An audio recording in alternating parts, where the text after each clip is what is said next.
It's beer o'clock here in London, and this is the Beer O'Clock Show, where every week we engage in some light-hearted, beer-related banter. My name is Mark, and here to teach me the finer things about real ale, and joining me from the county that is home to the biggest boobs in the UK, is boob connoisseur and my beer mentor, Steve. Good evening, Stephen.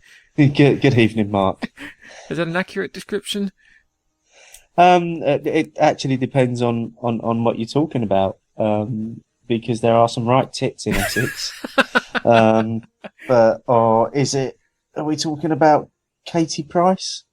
Any chance again? God, I hope not. We? I hope not. Yeah. Well, statistically, Essex is home to the biggest cup sizes on average, I think. Okay. So it's an average thing. Yeah. The top bra companies sell 20% more D to G cup bras. I've got no idea what that means. I'm a bloke. Which means more than a handful. Yeah. This week our selected beer is Poacher's Choice from Badgers. But before we get to that, we have to open up the latest panel in Steve's... God, I haven't even started yet. Already? No, I'm completely sober. You're still suffering from last week. We have to open up the latest panel in Steve's Beervent Calendar. So what did you enjoy this week, mate?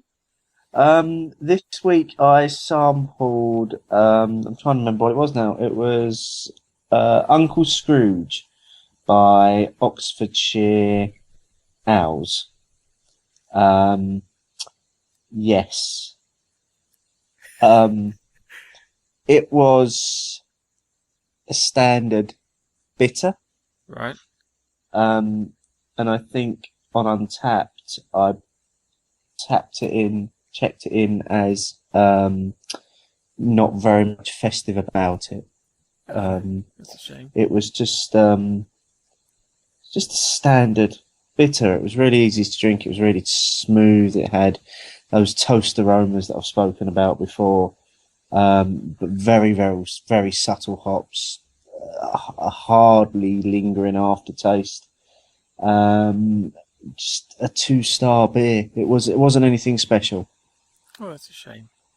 Yes. Yeah. This Beervent Calendar thing's not going so well at the moment, is it?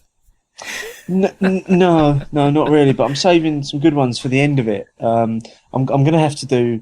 I've got 2 more left to do for the show, so I'm going to have to do 2 this week. Yeah, to review next week. I should have mentioned this. Sorry. I was just going to say I should have mentioned that this is the penultimate episode of the season. It is. That's hence why I've got to do two beers to review next week, and then obviously we're doing a Christmas beer next week, and then I've got another one what I've got for Christmas Day, which I'm going to do, which I'm quite hopeful is going to be the one in terms of the best beer of this Christmas, or the best Christmas beer. Fingers crossed. Yeah. This week we met up, you and I, in person. Yes, we did. Properly.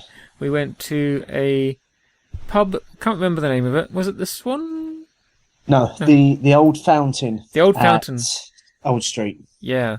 Which was the 2011 City Camera Pub of the Year. A nice little pub, bit of an old man's pub. Nice ale pub though. Yep. So you and I were on the half pints all night. It was a good evening. We had a nice selection of different ales that we wouldn't otherwise have a chance to try. Some hits, some misses. Let's go through them quickly. Go on then. So, waiting for me when I turned up, you had kindly purchased me a half pint of the Hackney Red IPA, which I can't remember much about. From Brody's. It was nice enough, wasn't it? It was. It was from the keg, and I finally last week worked out the difference between keg and cask. Yeah. Well, I had my epiphany while we were in the pub. Oh, that's right. Yeah. That keg's a little bit colder, and has slightly more fizz to it, whereas cask is more your pumped ales. You would have thought, being a beer connoisseur, I would have known that.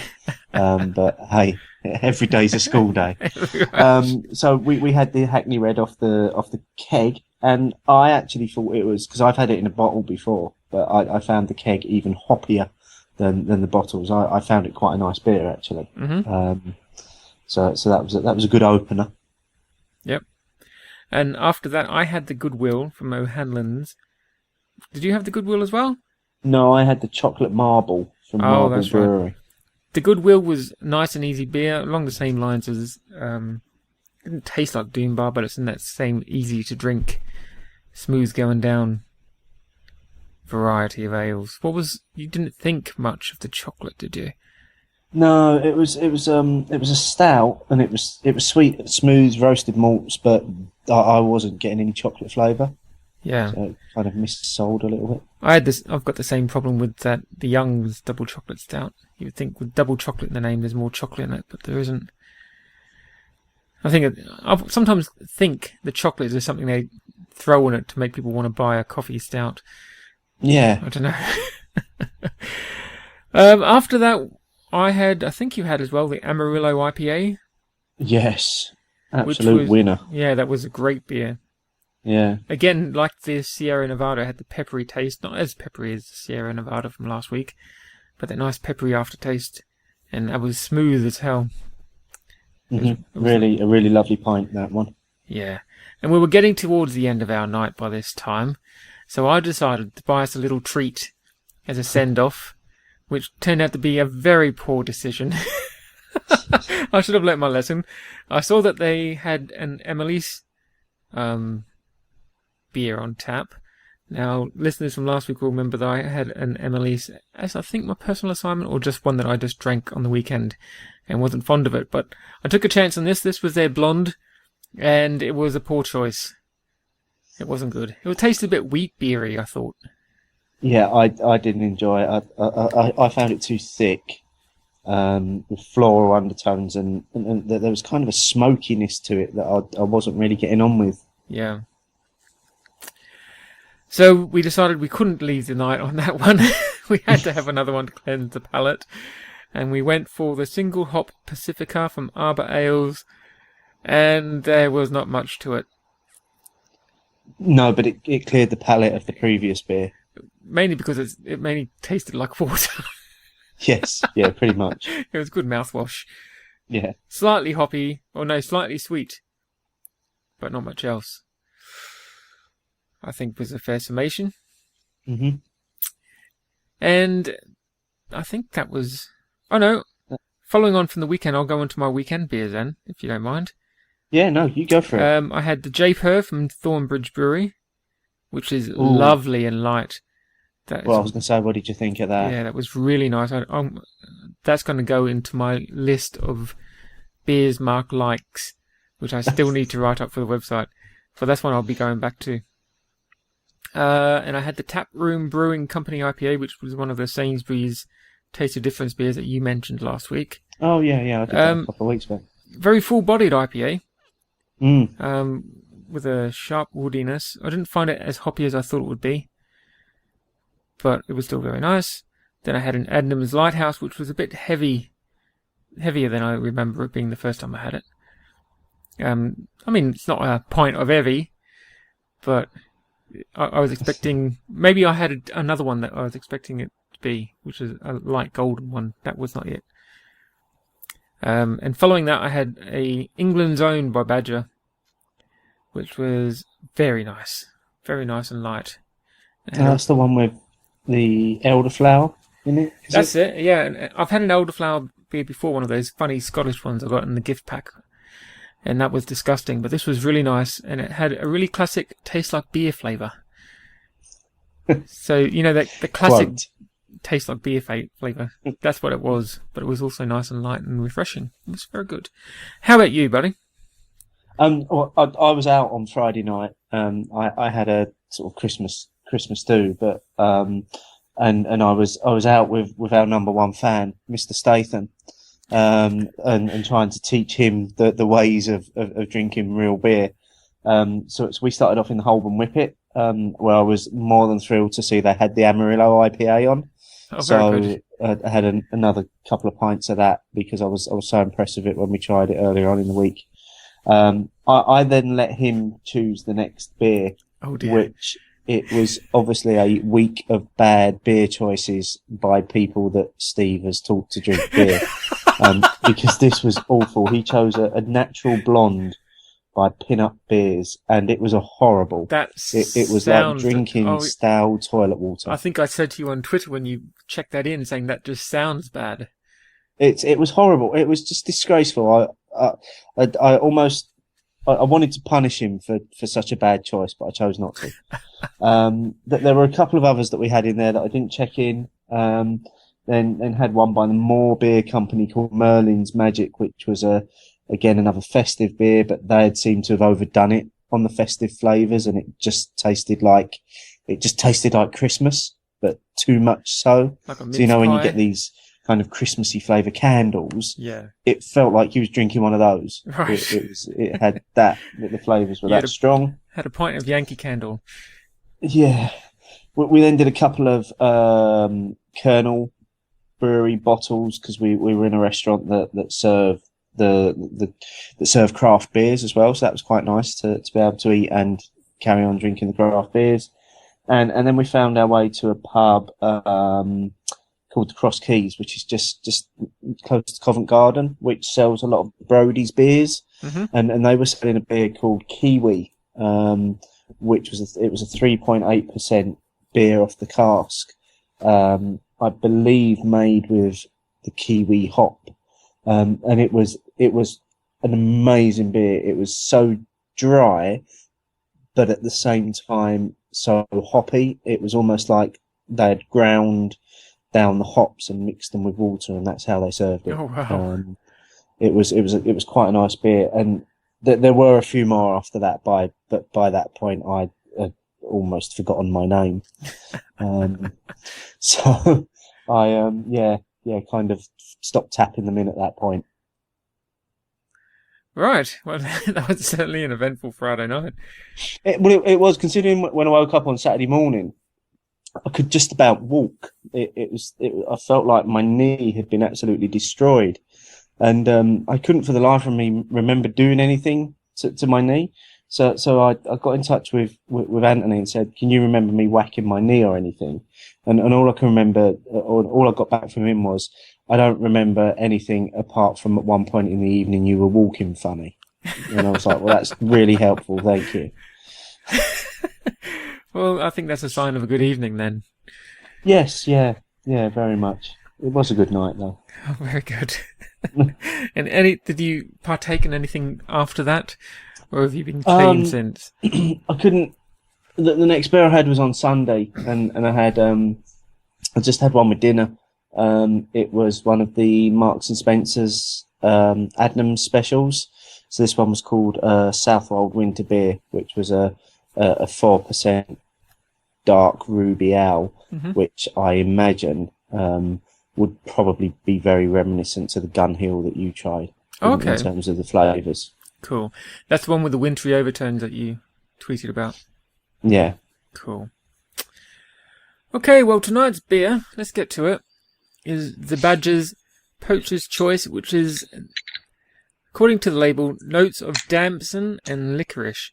It's a 5.7% alcohol. I'll go through the Cyclops stuff when we're actually tasting it. The Wily Poacher knows the temptations the lush Dorset countryside has to offer. Oh, Steve's got his open. He's doing his beer sex noise. No, that is very, very disgusting. sweet. So let's get mine open. Let's go. Oh, I can smell it. Bloody hell. Yeah. I've got it half a foot away from me and I can smell it. Okay, well, it's got a nice browny gold bronze colour, I suppose. Poured out with a thick head. Yeah. It's very dark. Kind of a very fruity, sweet. Kind of a fruity. It's almost like the smell you get when you walk in a sweet shop. You know the old-fashioned sweet shops with jars. Yeah. All around them. It's like the smell you get when you walk into one of them. It reminds me a little bit of. My first thought is Innocent Gun, for some reason. I knew you was going to say that. It's kind of got that woody, sweet smell off the top of it. Yeah. It's almost got that kind of the boozy smell that you get from Innocent Gun. Yeah. The boozy, spirity sort of smell. Mm-hmm. I take it you're getting that from the fruits that are in it. Yeah. Well, may as well do our duty. Have you tasted it yet? Cheers. Cheers. Oh, that's plummy. It's like drinking cough medicine. Yeah. Oh, this could be a very short show tonight. Imagine a overripe plum on top of burnt something. Burnt. Yeah. Yeah, not roasted malts, burnt malts, covered with plum jam. I don't get any licorice from it. No. Now let's have a look at what the Cyclops says from the back of the bottle. Which will be seeing dark rich ruby ale. Yeah, that's probably about right. Smell fruity roasted malt and licorice. Didn't get any licorice. Taste sweet, full-bodied, malty and bitter. Yeah, that doesn't really sum up. They're not lying when they say that. No. But they don't mention that really thick medicinal taste it's got off it.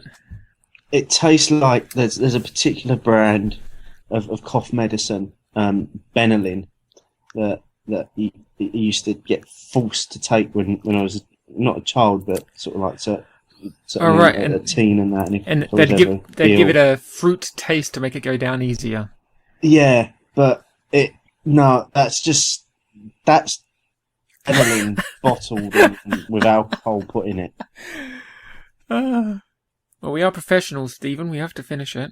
That's we've drunk some appalling beers in this first season of the show, but appalling because they're just mass produced, and I'm only thinking of one beer here actually.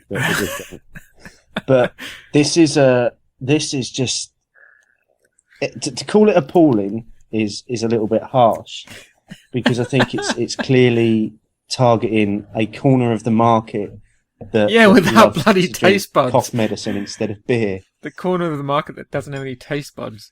Yeah.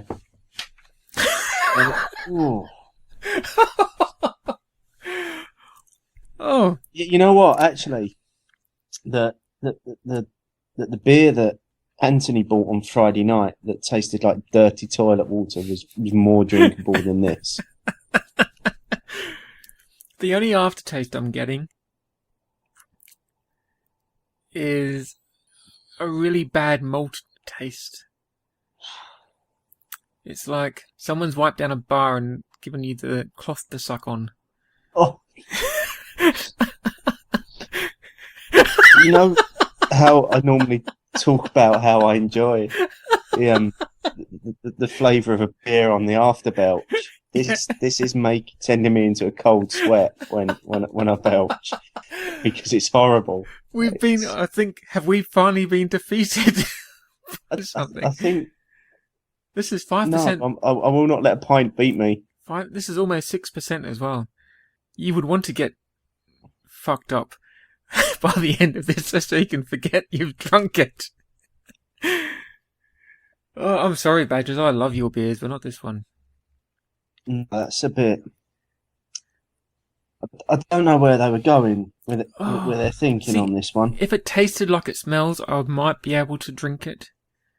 I mean, I'm going to have to drink it anyway, because we are professionals. We are. But see, now actually, I can see what they're saying on the bottle. They're saying it's a gutsy ruby ale that's well matched with hearty game pie or tangy mature cheese. I could see that working really well with cheese, almost in the way that a good red wine works with cheese. But that's the only positive I can find in it at the moment. Well, I'm tapping it in with no, I'll give it 1 because the smell's not so bad. You know, actually, my initial reaction might have been a little bit harsh because I'm persevering. I'm soldiering on, and I'm about halfway through now.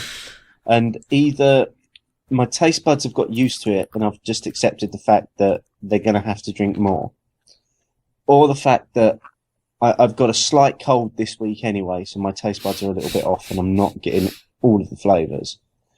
Or I've just become completely stubborn and refused to not drink a pint. But either way, it's getting easier to drink the further I get down it. I think your senses are shutting down. Yeah. But, your mouth is tasting something your body doesn't want to process. Anyway. So let's try and get some redeeming features from this. It's quite a bubbly beer. Still bubbling away. Yeah. I think mine's settled. Right. No, there's the bubbles going around the outside. Give mine a bit of a swirl, see if I can get any more. Get that licorice out. I'm not finding the licorice in it. No. Not in the aroma or the flavour. It's just a really boozy damson flavour. Yeah. It's actually I almost daren't say this. It's like a sweet version of Hobgoblin. Yeah, you could say that. Everything to Hobgoblin. Again. I mean, it is in the Ruby Ale family. It does have that, that thick taste to it. Mm. The smell. Now that I'm releasing the smell more, I'm really getting the plumminess from it, and I love plum jam, and I love the smell of it. It's a shame once you put it in here. Well, I mean, I like their peach beer, but the difference is when you taste it, you can taste the peaches and a nice ale underneath. This is sour plums with a not very nice malty ruby ale underneath it. Right. Wait there. I'm gonna try it with some cheese. Stephen has moved on towards the kitchen. I can see him in the camera, and he has taken of some cheese from the refrigerator. He is now cutting it on the bench. He's getting a knife from the kitchen drawer, and he's cutting himself a nice chunk of cheese to try with the badger's Poacher's choice. He is now returning, and I shall leave you to him. I'm determined to make this beer taste good, even if I have to try it with cheese. I've got myself a nice, strong, mature cheddar here. I'll see if it works. Stephen is chewing the cheese and sipping the beer. Those flavours actually complement one another. Really? And now I'm getting something from it that I'm getting rich fruitcake from it now. Okay. In terms of the flavours, because one of the strange combinations of food that I like to try is fruitcake with strong mature cheddar. Sounds crazy, but the two do work very, very well. The flavours complement one another, and that's almost what's going on here. When I'm trying, I've got the flavour of the cheese in my mouth, washing it down with the plum flavoured beer. It's working together. Although I wouldn't want to have to rely on being able to eat cheese while I'm drinking my beer to enjoy it. I'm actually quite enjoying this bit of cheese as well now. I'll start talking about the cheese and how good that is instead of the beer. Fuck it, I'm going to get myself some cheese. Be right back. I return with my cheese. Right. You're going to have fun editing this week's show, aren't you? I am, yeah. It's taking the taste of the beer out of my mouth anyway. Yeah. Well, nice welcome cheese. to the Cheese O'Clock Show. That would be a good podcast. Yeah. I love cheese. No, you're not Still the convinced. same. Could see that straight away. Good excuse to get cheese, though. Yeah. Tastes like cheesy beer. I was going to tap in that my review started thus. I love Badger beers, but this is appalling. But I've since amended it to, this is appalling at first, edging towards barely drinkable. It's certainly not one that I would now choose. I tell you what, the little snippet coming to my mind when I'm thinking of this is if someone rocked up to Badgers and said, I've got an idea for a beer for you, and tried to describe an innocent gun to them, leaving out key elements, and that's what they came out with. Yeah? Because it does have a very innocent gun taste to it, but without that whiskey undertone. Yes, yeah. And perhaps a bit too much fruitiness. But now that I'm in the bottom third of the glass, it's better than it was when we first started it. But again, your taste buds become used to it. Mm-hmm. Blah-de-blah. I do actually quite like the plum scent off the top of it, but drinking it, I would not drink this again. Absolutely not. No. That first mouthful was awful. Yeah. It was just horrible. Mm-hmm. It has eased as I've gone through the pint, and it's getting easier to drink now, but it's certainly not one that you'd ever return to. No. However, if we do have listeners that enjoy a plummy flavoured beer that has undertones of Benylin, cough medicine, and only works when you're eating cheese, it might be worth giving it a go. Yeah. But I think you're right in what you say. It's almost like someone's described an Innocent Gun beer to them, and they've gone, "Oh, we'll make that," but they've left out the key element, which is brewing it in a whiskey or rum cask to actually get that flavour. I'll tell you what, it's better than that pint of Wandle that I had in the museum pub, the museum tavern. Mm-hmm. And it's better than the Samuel Smith sweet beer, by a long way. Better than that German wheat beer I had the other week. What other crap beers have I had? All the lager you used to drink. It's got to be better than all of that. I would drink a Kronenberg over this. Kronenberg's not bad. To be fair, I'd probably drink a Tuborg over this. and that's saying something.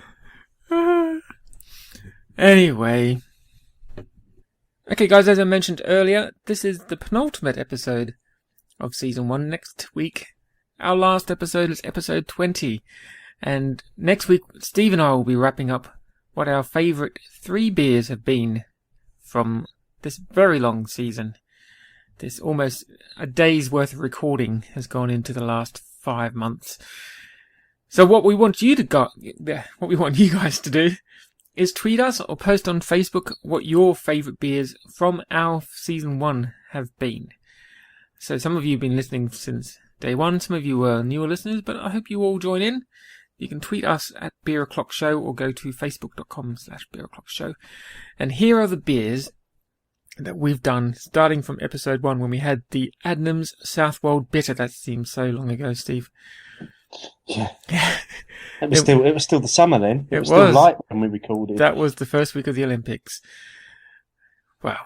Then we followed up with the Green King IPA, the Old Golden Hen, Wells Waggle Dance. God, that was a long time ago.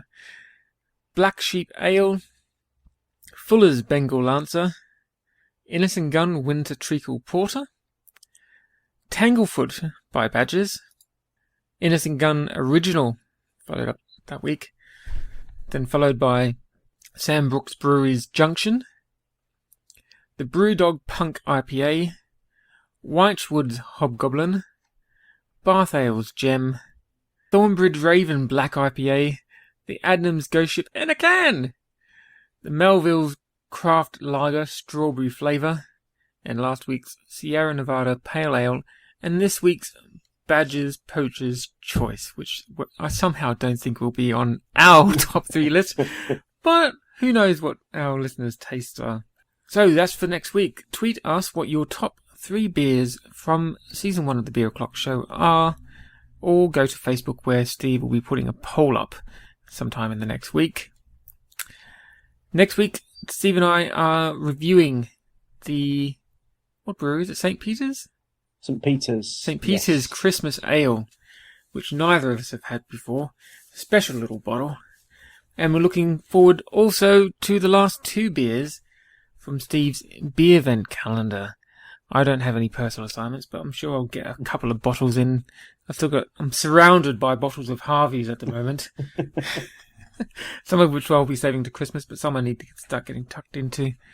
Oh, the recommendation is from Untapped after tapping in the Poacher's Choice from Badgers. They recommend the Proximus Maximus from the Cambridge Brewing Company, Past Masters Double X Strong Ale from Fuller Smith & Turner. Is that Fuller's? It is Fuller's. And Samuel's, or Samuel's Oak Aged Ale from Avery Brewing Company. That's all English beers, isn't it? Mm. Avery, Fuller's and Cambridge are all English brewing companies, I believe, in my limited experience. Right, I've still got some of this beer left. I suppose I have to finish it. Yes, you have to finish it. Have you finished yours? Oh, he has! It's just all gone. All gone like Oh, a God. goodbye. I always take my God. medicine. Oh, God. Just while you're finishing that, I'll share what the final 2 beers are on the Beervent Calendar. Okay. I'm doing one by the White Horse Brewery, which is called Rudolph the Red-Nosed White Horse, and nice to see somebody's actually moved away from traditional Christmas names and gone for something a little bit different, other than Scrooge or something, Festival or something like that. And the other one that I'm doing is from Whitewood, and that's called Bar Humbug, which is a festival of theirs. So they're the 2 that I'll be sampling for next week. Right, I think that's the end. I'm sorry, Badgers. We like your beers. Well, I like your beers. Not this one. I like Badger beers. I just Not this one. didn't. If I'm honest, and before now, I've seen this on the shelves a lot, but I've always avoided it because there's nothing about it that attracts me to this beer. Yeah. It clearly says on the front damson and licorice. There's something about the label that's not that appealing. I've never been drawn to it. I only got it because I got one of those Badgers sets, and it was in there. And I know we spoke about, as we approached Christmas, we'd try and do some more wintry beers, and this felt a bit wintry. But as you say, Badgers normally do a good beer, but this, not to my tastes. Yeah, I think this might appeal to the certain type of bearded man in short trousers, the very determinedly walking 30 miles a day across the countryside and stopping in at country pubs for a pint of something that no mortal man would drink. Yes. I think this is the kind of beer Maybe that... working that 30 miles just to drink this pint. It is a very nice, pretty label, though. It's got little feathers and stuff on there. Pheasant feathers, and a badger. I suppose it's the label. Alright, I'll shut up. That's the end. Join us next week for the final episode of Season 1 of the Beer O'Clock Show, where we review the St. Peter's Christmas Ale, Steve's Beervent Calendar, other miscellaneous beerish type talk, and maybe a bit of cheese. That was nice cheese. Maybe, yeah. I think I'm going to continue with the cheese after this recording, actually, because I did enjoy that little slither that I had. Very good. Thank you, Steve. Anytime. Talk to you next week. Bye-bye. Bye-bye.